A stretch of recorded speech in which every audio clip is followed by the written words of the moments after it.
Alvareth Bourne, the visionary on your screen, had little to nothing when she started a school 31 years ago in Linstead, St. Catherine. She named it Bourne's Little Angel Nursery and Preschool. The legacy of my mom, God bless her heart, she is a darling.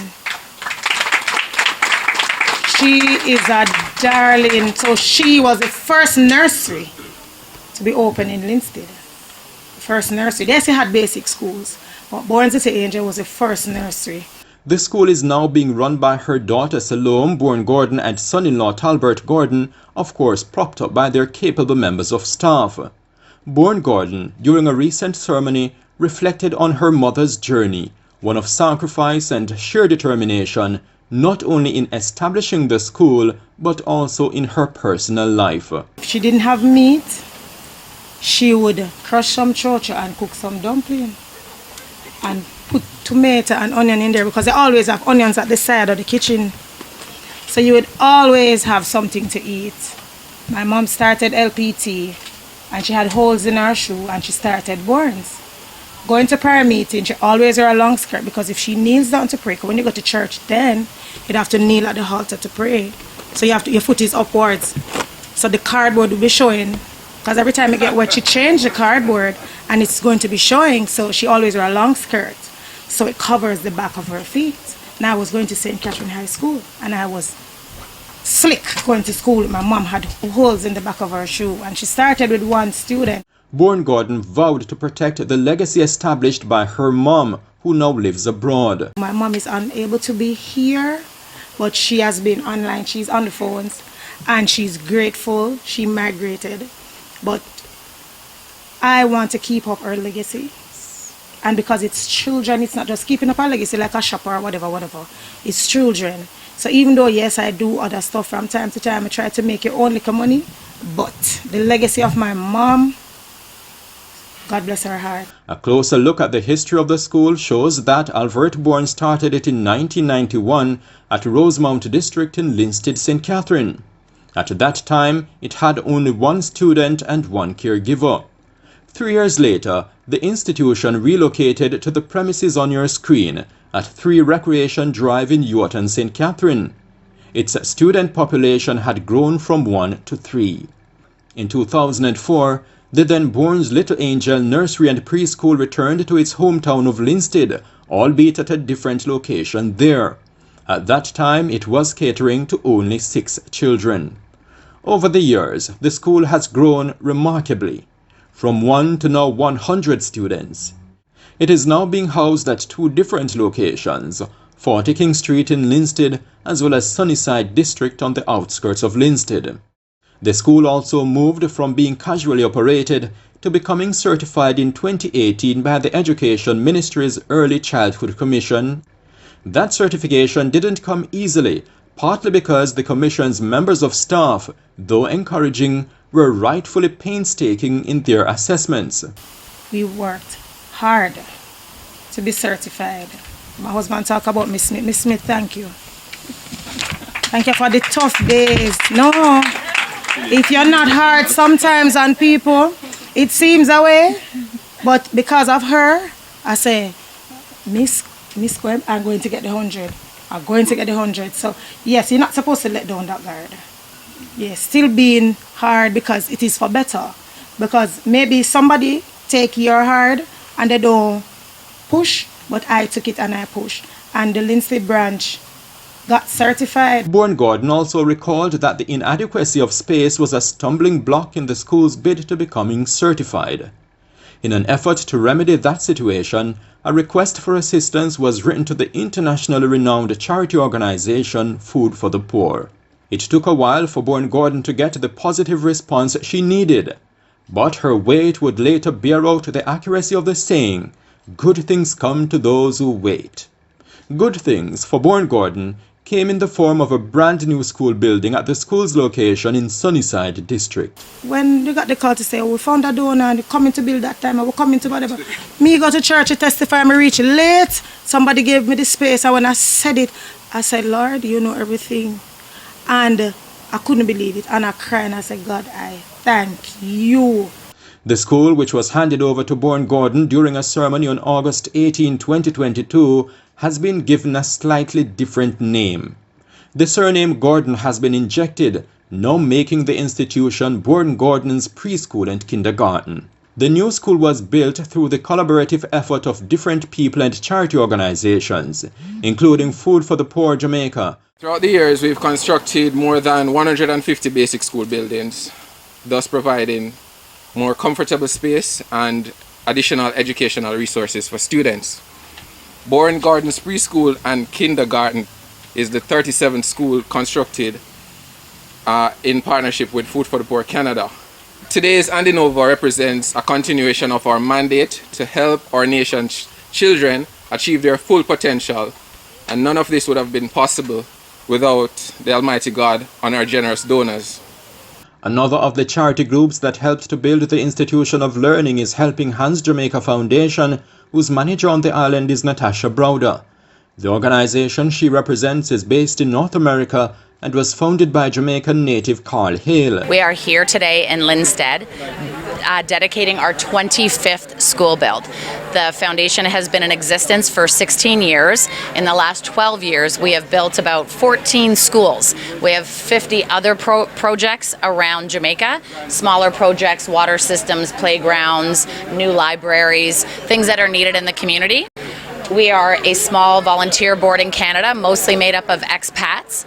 All the money we raise in Canada is donated to Jamaica to provide access to education.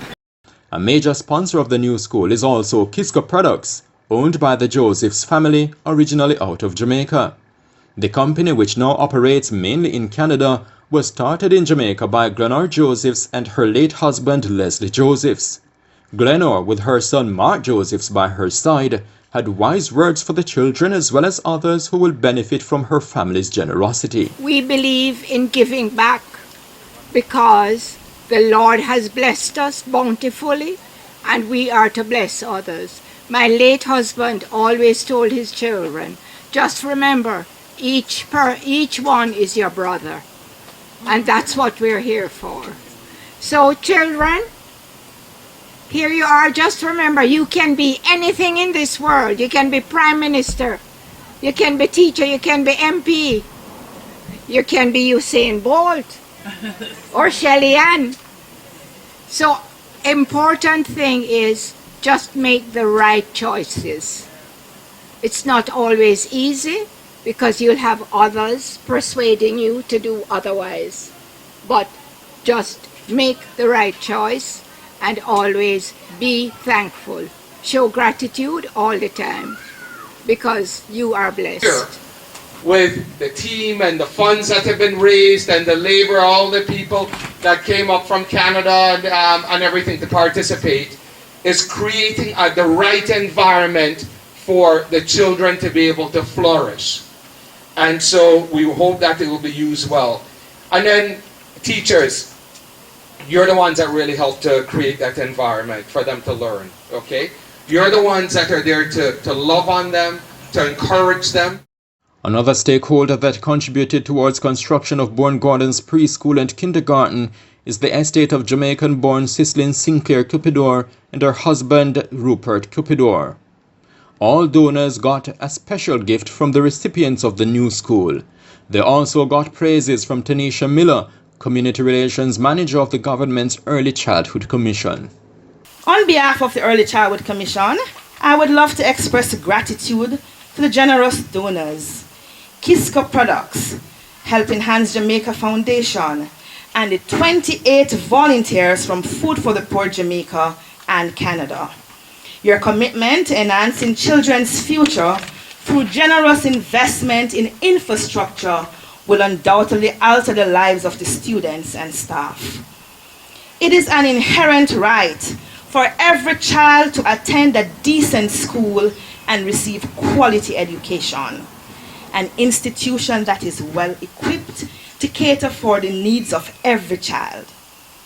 That is the focus of the ECC, and we're grateful that you have seen it fit to be a part of this growth that will ensure equality and equity right across the board.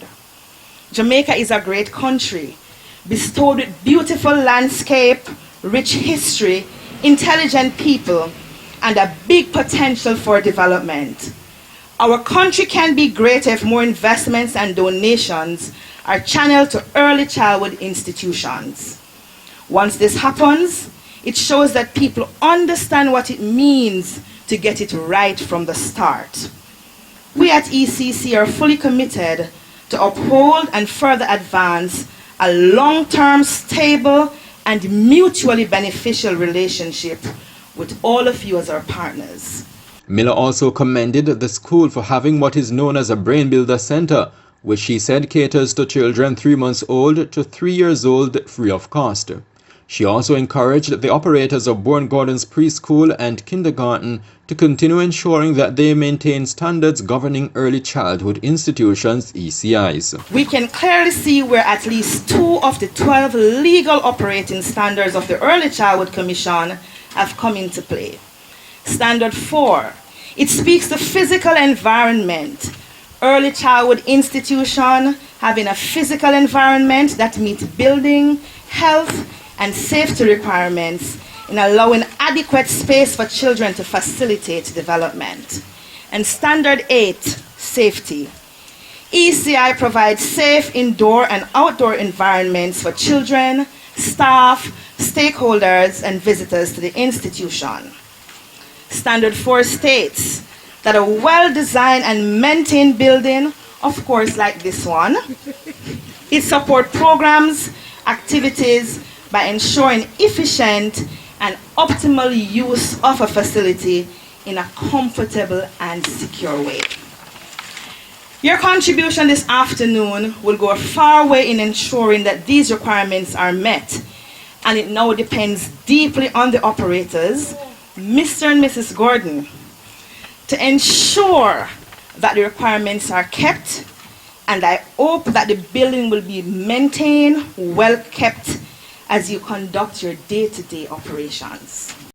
The Member of Parliament for St. Catherine Northwest, where the school is located, Hugh Graham, who witnessed the handing over of the school, underscored the importance of investing in education. Here at the handing over ceremony of a Bourne preschool and kindergarten is a great feeling, because my personal view is that if you start the children right and you start them early, then we will have good children and what we want to be.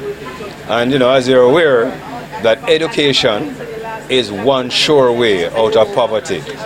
Jamaican, we're poor people, like me, we're born poor. Go to school and learn something.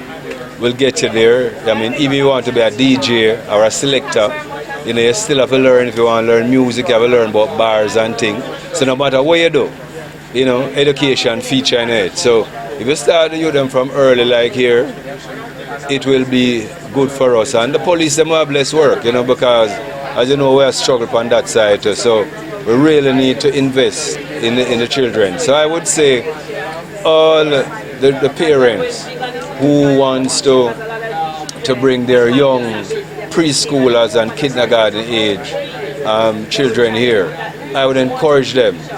Graham also used the opportunity to encourage more people in and out of Jamaica to give back. We can be better and start from where we are. We don't have to wait till we win the lotto. We can start. With the launch of the school now behind them, the operators of Bourne-Gordon's preschool and kindergarten are bent on conquering new frontiers, of course bearing in mind the foundation laid by the school's founder and community trailblazer, Alvareth Bourne. In Linstead, this is the Jamaica Beacon.